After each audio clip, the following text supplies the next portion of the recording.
ما شاء اللہ لا حول ولا قوة الا باللہ العلی العظیم۔ اعوذ باللہ من الشیطان اللعین الرجیم۔ بسم اللہ الرحمن الرحیم۔ الحمد للہ رب العالمین، الصلاۃ والسلام علی اشرف الانبیاء والمرسلین وخاتم النبیین ابی القاسم محمد وعلی اہل بیتہ الطیبین الطاہرین المعصومین ولعنت اللہ علی اعدائہم اجمعین من الآن الی قیام یوم الدین۔ اما بعد، فقد قال اللہ تعالی سبحانہ فی کتابہ الکریم، بسم اللہ الرحمن الرحیم۔ الہاکم التکاثر حتی زرتم المقابر، کلا سوف تعلمون ثم کلا سوف تعلمون کلا لو تعلمون علم الیقین لترون الجحیم ثم لترون عین الیقین ثم لتسألن یومئذ عن النعیم۔ صدق اللہ العلی العظیم۔ محترم ناظرین، السلام علیکم ورحمۃ اللہ وبرکاتہ۔ میں سورہ تکاثر کی تفسیر لے کر آپ کے سامنے حاضر ہوا ہوں۔ اس سورہ میں ان لوگوں کی مذمت کی گئی ہے جو موہوم و مطالب پر فخر و مباحات کرتے تھے، اور قیامت اور جہنم کی آگ سے لوگوں کو انداز کیا گیا ہے، اور آخر میں بتایا گیا ہے کہ قیامت کے دن نعمتوں کے بارے میں پوچھ گچھ کی جائے گی۔ سورہ تکاثر کی تلاوت کا ثواب کتاب ثواب الاعمال میں روایت ہے کہ امام جعفر صادق علیہ السلام نے فرمایا، اس سورہ کا واجب نماز میں پڑھنا 100 شہداء کی شہادت کا ثواب رکھتا ہے۔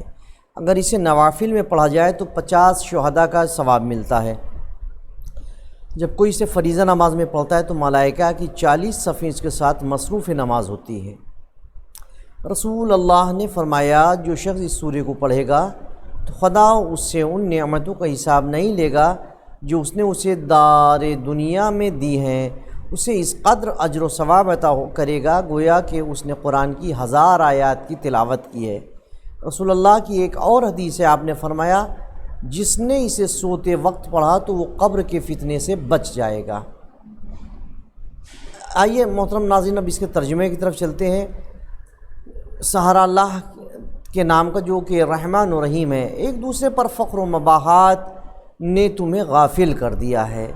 یہاں تک کہ تم قبور تک جا پہنچے ہو۔ یقیناً جب انسان ایک دوسرے پر فخر و مباحات کرتا ہے تو پھر وہ آخرت سے اور اپنی موت سے غافل ہو جاتا ہے، اور یہاں تک کہ وہ قبر تک پہنچ جاتا ہے۔ ہرگز نہیں، عنقریب تم جان لوگے، پھر ہرگز نہیں، عنقریب تم جان لوگے، ہرگز نہیں، کاش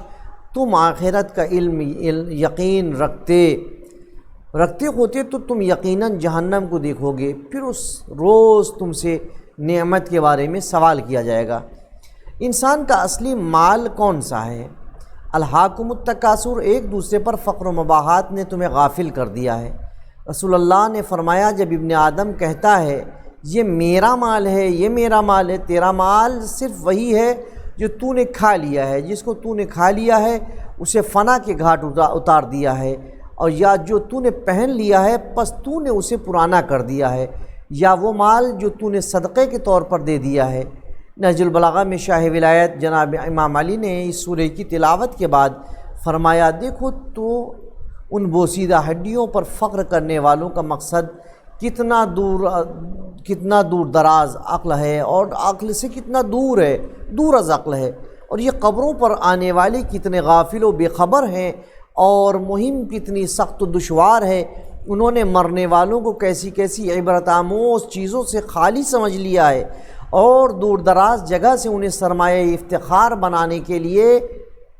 لیا کہ یہ اپنے باپ داداؤں کی لاشوں پر فخر کرتے ہیں، یا ہلاک ہونے والوں کی تعداد سے اپنی کثرت میں اضافہ محسوس کرتے ہیں۔ وہ ان جسموں کو پلٹانا چاہتے ہیں وہ جو بے روح ہو چکے ہیں، اور ان جنبشوں کو لوٹانا چاہتے ہیں جو تھم چکی ہیں۔ وہ سب افتخار بننے سے زیادہ سامان عبرت بننے کے قابل ہیں۔ ان کی وجہ سے عز و فروتنی کی جگہ پر اترنا اور عزت و سرفرازی کے مقام پر ٹھہرنے سے زیادہ مناسب ہے۔ انہوں نے چندھائی ہوئی آنکھوں سے انہیں دیکھا، اور ان سے عبرت لینے کے بجائے جہالت کی گہرائیوں میں اتر پڑے۔ اگر وہ ان کی سرگزشت کو ٹوٹے ہوئے مکانوں اور خالی گھروں کے صحنوں سے پوچھیں تو وہ کہیں گے کہ وہ گمراہی کی حالت میں زمین کے اندر چلے گئے ہیں اور تم بھی بے خبری کے عالم میں ان کے عقب میں بڑھے جا رہے ہو، یعنی تم بھی زمین کے اندر چلے جاؤ گے، تم کیوں غافل ہو، ذرا متوجہ ہو جاؤ۔ ابن ابی الحدید معتزلی نے اس خطبے کے بارے میں لکھتے ہوئے کہا کہ میں اس ذات کی قسم کھاتا ہوں کہ جس کی تمام امتیں قسم کھاتی ہیں کہ میں نے پچھلے 50 سال سے لے کر آج تک اس خطبے کو 1000 بار پڑھا ہے، اور ہر بار میرے قلب و جگر میں ایک نیا لرزہ خوف اور ایک نئی پند و نصیحت پیدا ہوئی ہے، اور اس نے میری روح کے اندر ایک شدید اثر چھوڑا ہے اور میرے اعضاء و جوارح میں لرزہ طاری ہو گیا ہے، اور کبھی ایسا نہیں ہوا کہ میں اس میں غور و فکر کروں اور اس حال میں اپنے خاندان، عزیزوں اور دوستوں کی موت کو یاد نہ کروں، اور بالکل صحیح طور پر میرے سامنے یہ بات مجسم ہو جاتی تھی کہ میں وہی ہوں کہ جس کی امام نے وضاحت کی ہے۔ اس سلسلے میں کتنی بھی واعظوں،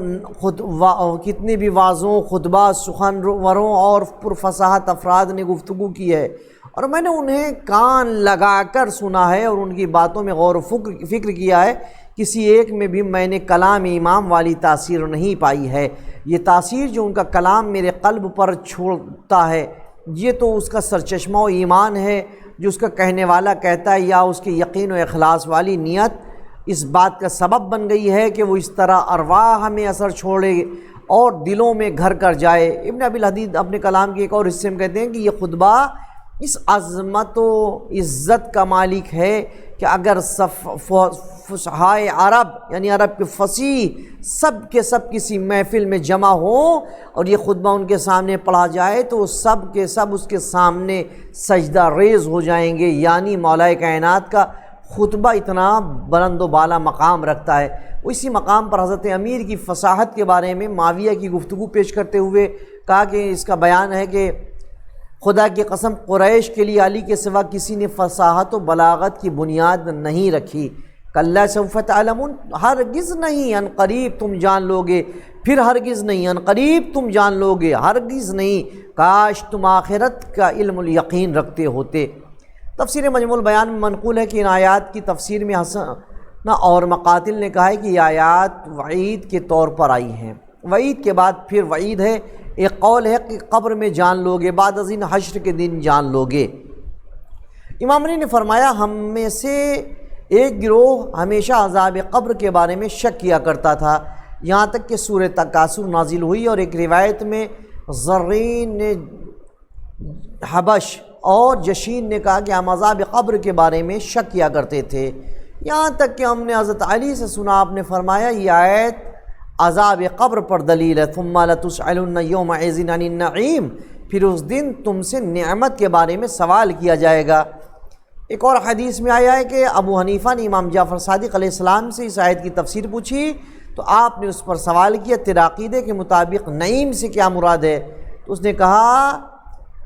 کہ غذا کھانا اور ٹھنڈا پانی مراد ہے۔ آپ نے فرمایا اگر اللہ قیامت کے دن تجھے اپنی بارگاہ میں اس لیے کھڑا کرے کہ وہ ہر لقمہ جو تو نے کھایا ہے اور ہر پانی کا گھونٹ جو تو نے پیا ہے اس کے بارے میں پوچھے تو پھر تجھے وہاں بہت دیر ٹھہرنا ہوگا۔ اس نے آپ کی خدمت میں عرض کیا آپ فرمائیں نعیم سے کیا مراد ہے؟ آپ نے فرمایا وہ اہل بیت ہیں کہ خدا نے ہمارے وجود کے ذریعے اپنے بندوں کو نعمت عطا کی ہے اور ان کے اختلاف کے بعد الفت بخشی ہے، ان کے دلوں کو ہماری وجہ سے آپس میں جوڑ دیا ہے اور انہیں ایک دوسرے کا بھائی بنا دیا ہے جبکہ وہ ایک دوسرے کے دشمن تھے، اور ہمارے ہی ذریعے انہیں اسلام کی طرف ہدایت دی گئی ہے۔ محترم ناظرین، یہ سورہ تکاثر جو میں آپ کے سامنے پیش کر رہا تھا، آج ہماری یہ تفسیر چونکہ 30 ماہ مبارک رمضان ہے، ہماری آج گفتگو یہاں پر تمام ہوتی ہے، اور کل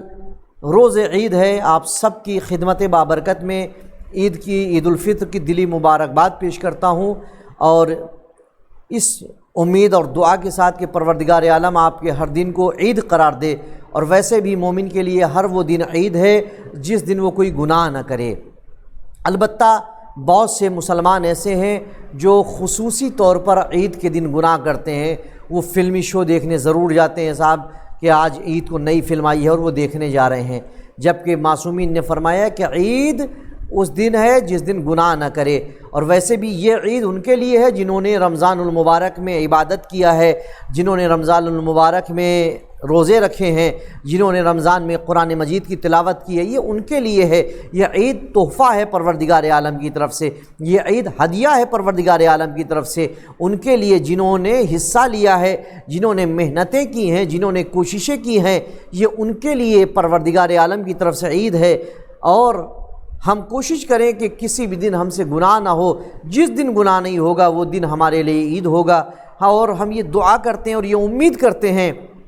کہ اس بار ہم اور آپ ایسی عید منائیں گے کہ جس سے غریب جو طبقہ وہ بھی ہمارے ساتھ خوش ہوگا، اور وہ یہ سوچنے پر مجبور نہیں ہوگا کہ کاش ہمارے پاس ہوتا تو ہم بھی ان کی طرح لباس پہنتے اور ہم بھی ان کی طرح عید مناتے۔ بہت سادگی سے عید منائیں۔ جو پیسے سے ہم ہر سال کپڑے خریدتے تھے آج نہیں خرید سکے، اس پیسے سے ہم ضرورت مند کی کھانے کا انتظام کر دیں، ضرورت مند کی دوا کا انتظام کر دیں، اور غریبوں کے ساتھ مل کر کے ہم عید کو سیلیبریٹ کریں، عید کو منائیں، تاکہ عید ان غریب لوگوں کو احساس ہو اور یقین ہو کہ نہیں ہم تنہا نہیں ہیں، بلکہ اللہ نے جنہیں عطا کیا ہے اور جو اللہ کے بندے ہیں وہ ہمارے ساتھ ہیں اور ہم میں ان میں کوئی فرق نہیں ہے۔ لہٰذا میں امید کرتا ہوں کہ ہم عید اسی طریقے سے اس بار منائیں گے۔ اور فطرہ، جیسا کہ میں نے اس سے پہلے بھی عرض کیا تھا کہ فطرہ نکالیں اور ضرورت مند کو دیں جو مستحق ہے۔ مدارس، مکتب، مسجد یہ بعد میں جب کوئی کہیں نہ ملے تب، ورنہ تلاش کریے کہ آپ کے یہاں کوئی مستحق ملے، اس تک یہ پہنچنا چاہیے۔ یہ فطرہ مدارس اور مکاتب کے لیے نہیں ہے، یہ فطرہ غریبوں کے لیے، ضرورت مند کے لیے ہے۔ یہ مت سوچیں مکتب والے کھڑے ہو جائیں صاحب کہ لائیے فطرہ دیجئے، ہمیں تنخواہ نکالنا ہے مولانا کی، ہمیں فلاں کام کرنا ہے۔ یہ کرنا ہے تو اسکول والے بھی کھڑے ہو سکتے ہیں کہ ہمیں بھی فطرہ دے دیے، آپ کا بچہ تو پڑھنے آتا ہے، مدرسے میں بھی آپ کا بچہ پڑھتا ہے، اسکول میں بھی آپ کا بچہ پڑھتا ہے۔ جب آپ اسکول میں اپنے بچے کو اپنے ذاتی پیسے سے پڑھا سکتے ہیں، آپ وہاں فطرے کا اور زکوٰۃ و خمس کا پیسہ نہیں دے سکتے، نہیں دیتے، تو آپ مکتب میں اپنے بچے کو فطرے اور زکوٰۃ سے کیوں پڑھاتے ہیں؟ وہاں بھی آپ فیس دیجیے اپنے بچے کو، اور اس فطرے کے پیسے کو مستحقین تک پہنچائیے جو ان کے حقدار ہیں، تاکہ وہ ان کے لیے کچھ راحت ہو سکے، ان کے کھانے کا انتظام، ان کے پیسے دوا کا انتظام اور ان کی آگے زندگی کا انتظام ہو سکے۔ بس انہی باتوں کے ساتھ میں اپنی بات کو تمام کرتا ہوں، اور بارگاہ پروردگار میں دعا گو ہوں کہ پروردگار عالم آپ سب کی دعاؤں کو، آپ سب کی عبادتوں کو شرف قبولیت ادا کرے، اور آپ سب کو عیدی عطا کرے، اور ساری دنیا کو کورونا وائرس سے نجات عطا کرے۔ وآخر دعوانا ان الحمد للہ رب العالمین۔